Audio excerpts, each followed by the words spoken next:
Good morning, everyone. So I'm going to start talking about GEER, Geotechnical Extreme Events Reconnaissance, really an overview first, and talk about the importance, organization, and emphasize safety.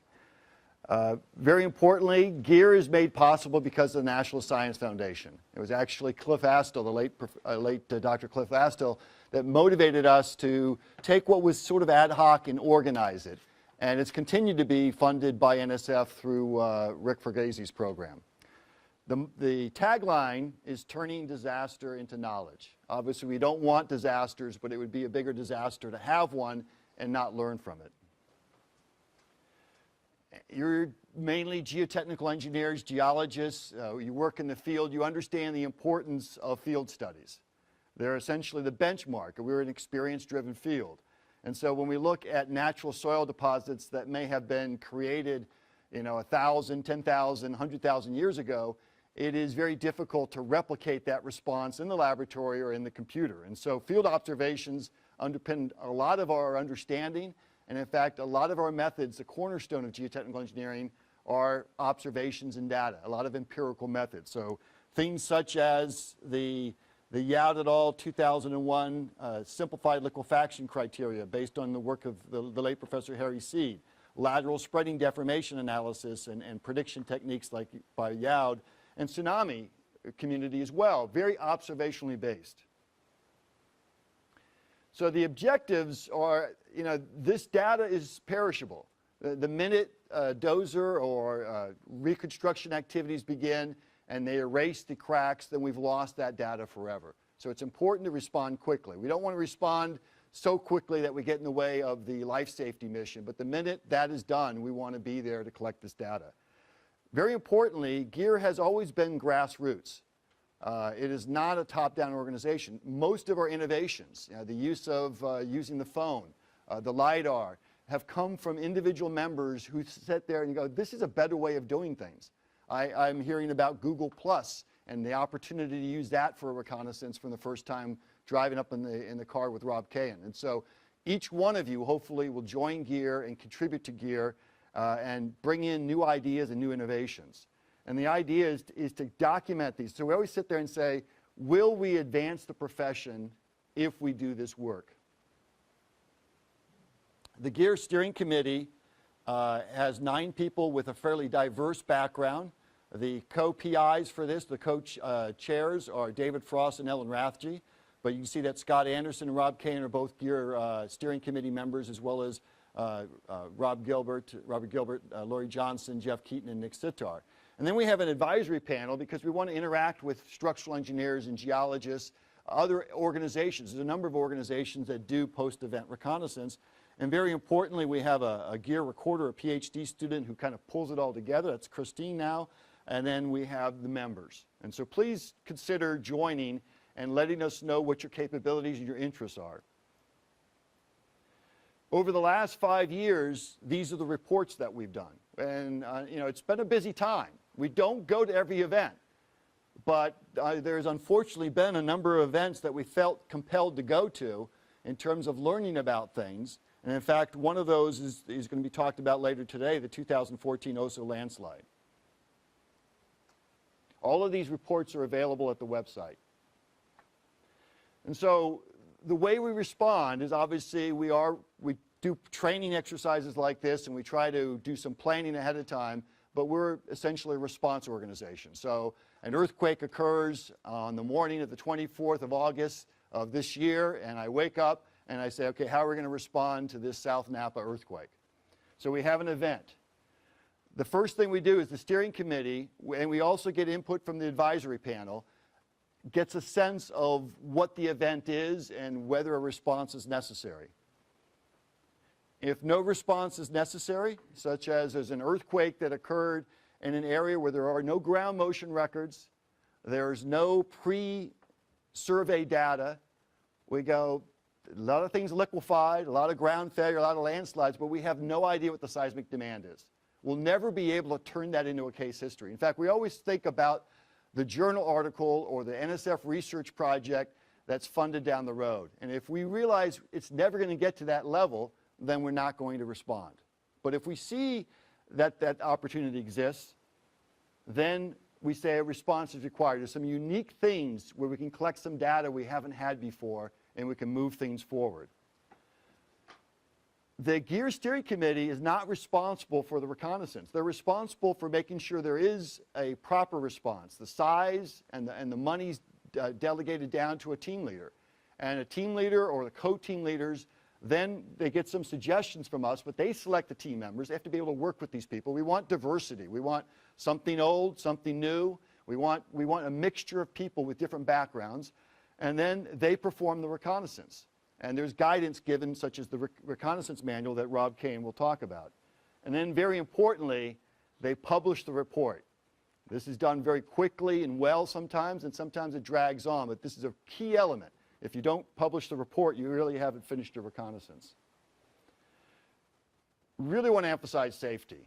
We're task-oriented, we're goal-oriented, we just get excited about these opportunities to learn, and sometimes we forget that this is a dangerous situation. There's aftershocks, there may be floods coming down after the fact, there might be additional ground movements associated with a landslide, and so we need the buddy system. We always work in at least 2 to 4 people, and one of the persons who's super aggressive, always the other person puts the alternate personality on and says, wait a minute, should we really go through that narrow canyon that has all those rock falls with boulder-sized rocks at the base? And there might be some additional ones coming from the aftershocks. And so, I mean, NSF has been very supportive of what we've done, but it's been very clear that if we seriously injure somebody or someone is killed as a result of us being negligent or taking too much risk, that's the end of this effort. And so we want to make sure that we do this well.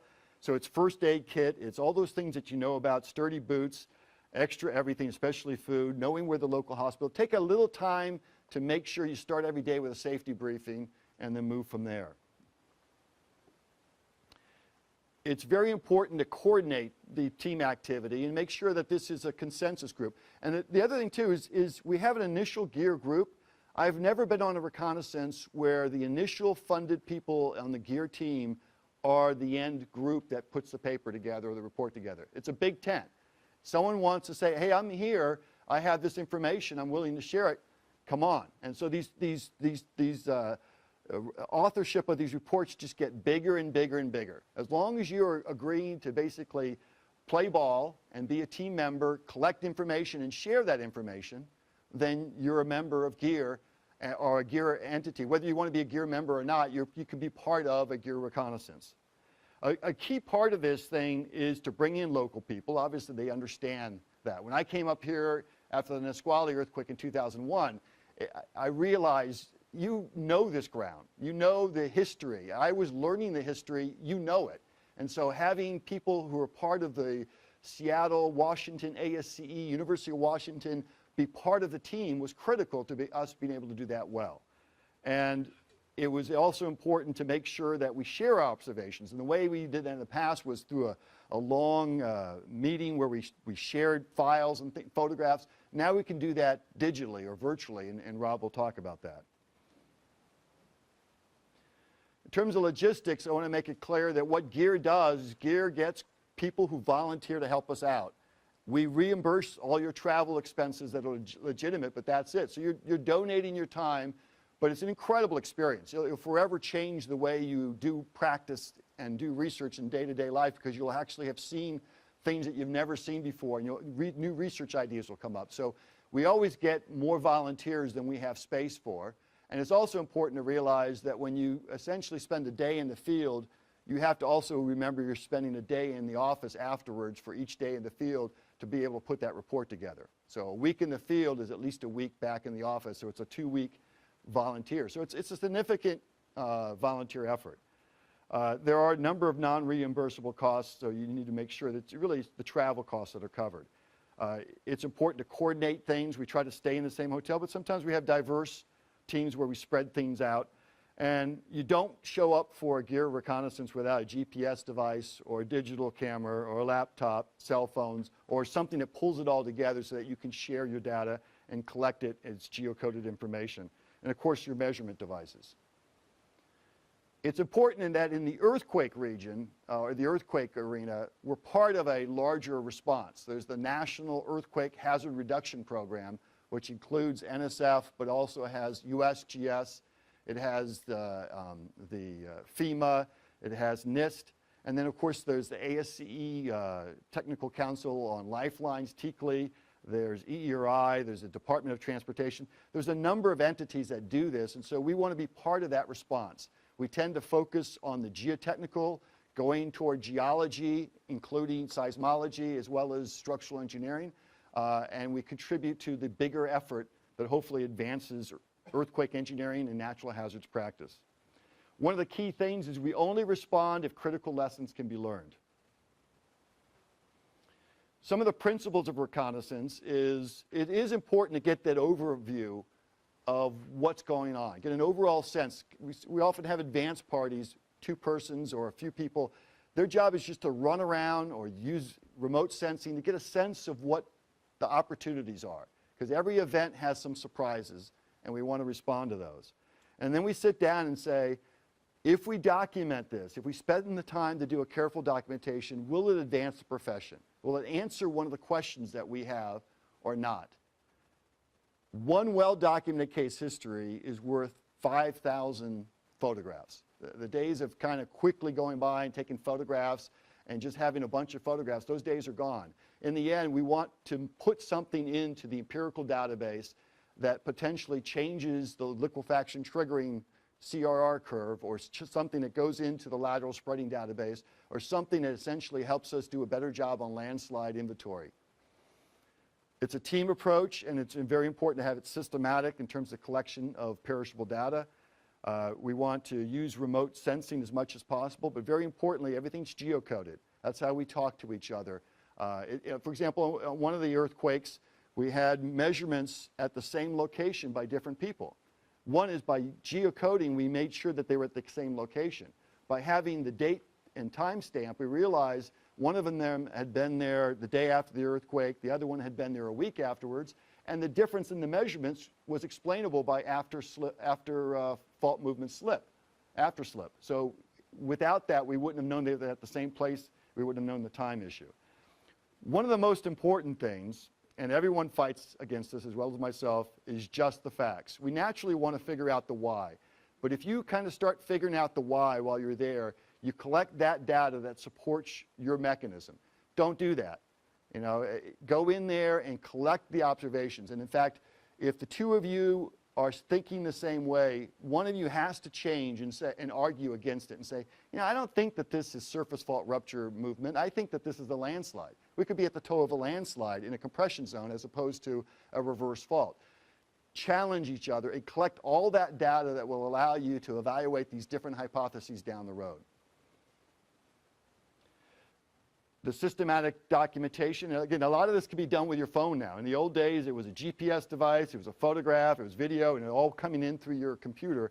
And I think the thing that has changed the world is Google Earth, is we are essentially Google geotechnical engineers. We see the world through Google. We have Google in our consulting reports. We have Google in our research reports.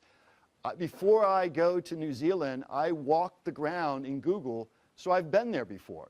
I've walked those streets, and so I already have the framework. I remember when I went to Turkey the first time, I would have done anything for a map. In fact, you know where the best place to find maps in 1999 of Turkey?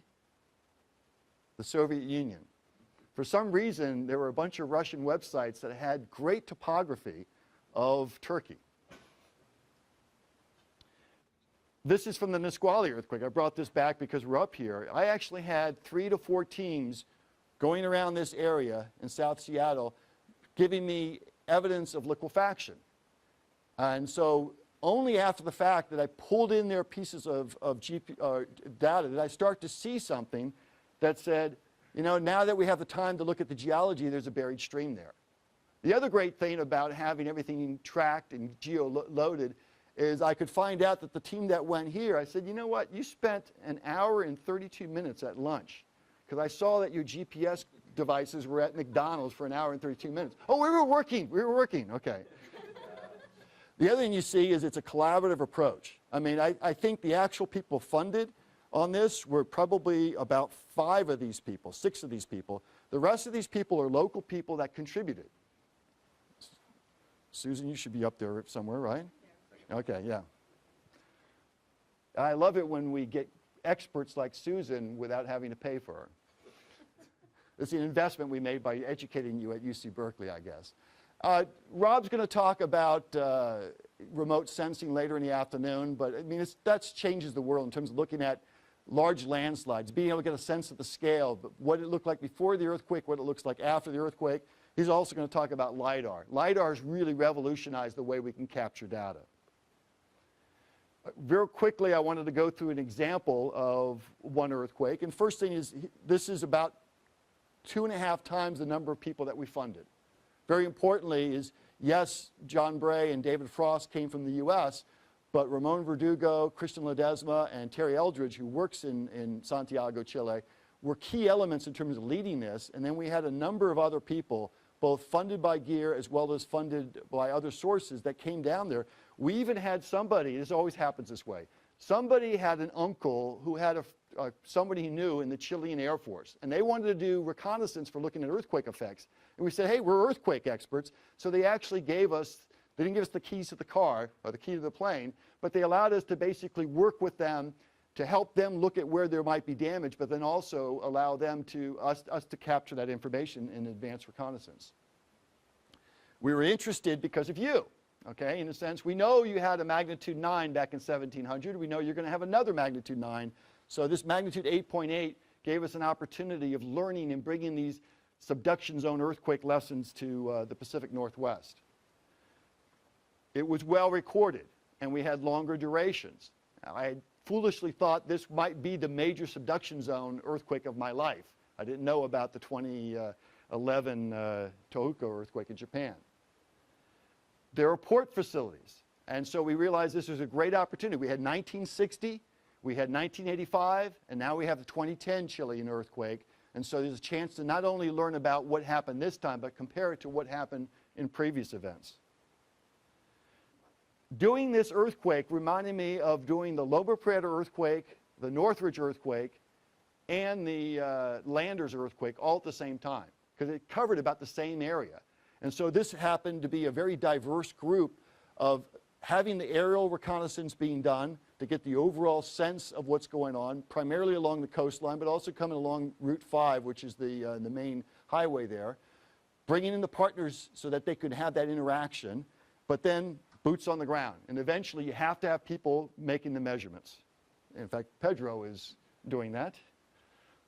And so this is actually, this is screen capture from the actual Excel file that David Frost and I used to figure this out. At first we didn't know whether the airport was open. In fact, it wasn't open, so we just said, okay, let's send Rob Moss and Gonzalo initially just to see if they get in there. Of course, the S stands for whether they speak Spanish or not, so that was a key element on the advanced team, is to make sure we had Spanish-speaking people. Then we had the full advanced party came. Their job was to go and just look and move on, because we didn't want them spending 5 hours at one site that was really interesting, because there could have been another site 3 kilometers down the road that was more interesting. So their rapid assessment, and then we had a one-day overlap in Santiago where they said, go here, and go here. And so we went where they told us to go, but we also went to new places because we're talking to people. And someone said, hey, there's a hospital over here that would be kind of interesting to go look at, so we traveled down to that location. We work with the ERI team that's overlapping and looking at structures. And then finally we get to the point where we sit there and go, okay, now Rob Kay and Scott Olson have no choice. You're going to go to these locations and you're going to make these measurements. In fact, we gave him a spreadsheet where we had listed the issue, the site to go to, what was the issue that we wanted him to document. We gave him lat long and photographs, and we asked him to do his ground-based LiDAR survey, to do some shear wave velocity measurements, and then Scott Olson to do dynamic CPT. So they were very efficient with that expensive equipment and just going around one site after the other to document those sites that by that time we knew were important ones to capture and bring into the well-documented case history side. The report was produced about 6 weeks after the event, and it's version 1. Right now, if you go to the website, you'll see version 2. There's nothing wrong with putting 80% of the good stuff out in version 1, And then you can spend another month or two to put out version 2, and that's your final report. The key is to get this information out in a timely fashion to your community. And so a number of important lessons were learned from the Chilean earthquake, and in fact, some of you in this room will go to an earthquake in Chile, because unfortunately, the plates are colliding together so quickly that they have major earthquakes about every 20 to 30 years. So some of you will go to the 2032 Chilean earthquake.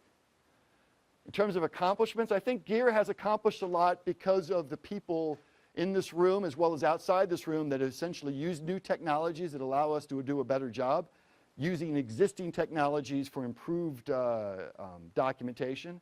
I think training, which we kind of did on the fly while we were doing reconnaissance, these kinds of workshops are an attempt to try to do some of that ahead of the time. And I think the reports have come out for the most part in an accurate and very, very importantly, a timely. And I think it has allowed us as a community to respond to these events. There are challenges. There's always the funding issue. Is we have to make sure we're doing this well and we're doing this efficiently. Otherwise, we'll lose that. It's important to keep things coordinated. I think one of the key elements here is archiving of post-event data. We have a lot of information in our reports, but there's a lot more information that maybe we don't think is so important today, but a researcher 10 years from now might think that that's important. And so I think we need to do a better job of archiving our data. So the tagline is turning disaster into knowledge. I think we all recognize how important well-documented case histories are. It's no longer about taking photographs and just handwritten notes that you store away. I have some of those from Loma Prieta and Landers that are still in my boxes that I'm going to get to someday. Not. Everything's geocoded and digital to enable us to share and document with ourselves and the team as well as the larger community. Remote sensing is really a game changer, including UAVs and LiDAR. And then I think Google Earth has dramatically changed the way we do reconnaissance. It allows us to see the places and record our observations in a very innovative, neat way. Thank you. I have time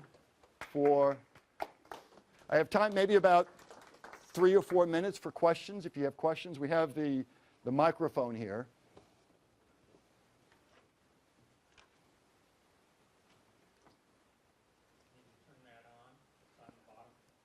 Okay.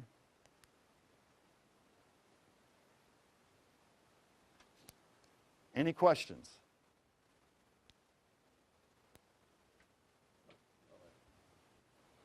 John, I was looking at your 2010 Chilean earthquake reconnaissance organization.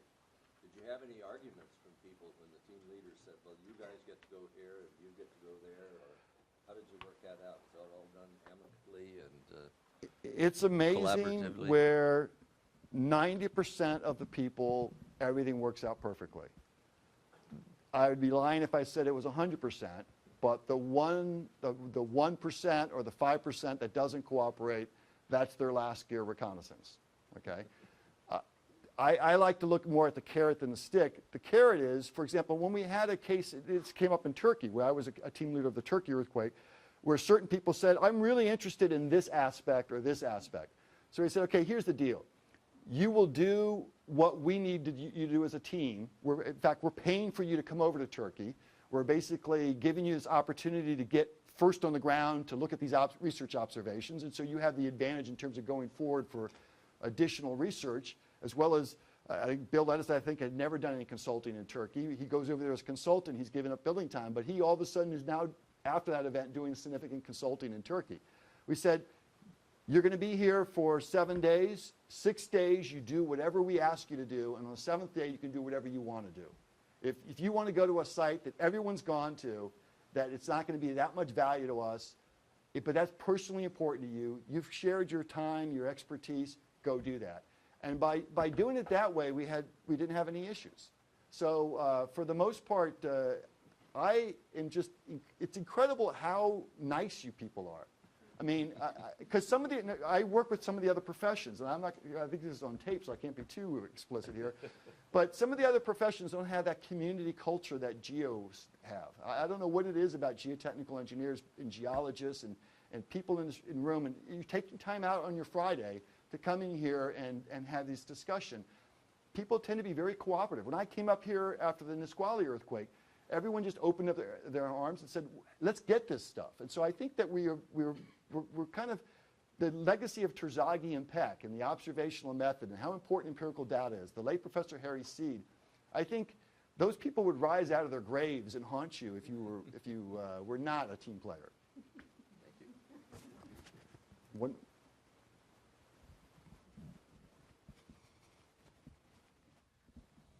You mentioned that you always have far more volunteers than there are spots in the group.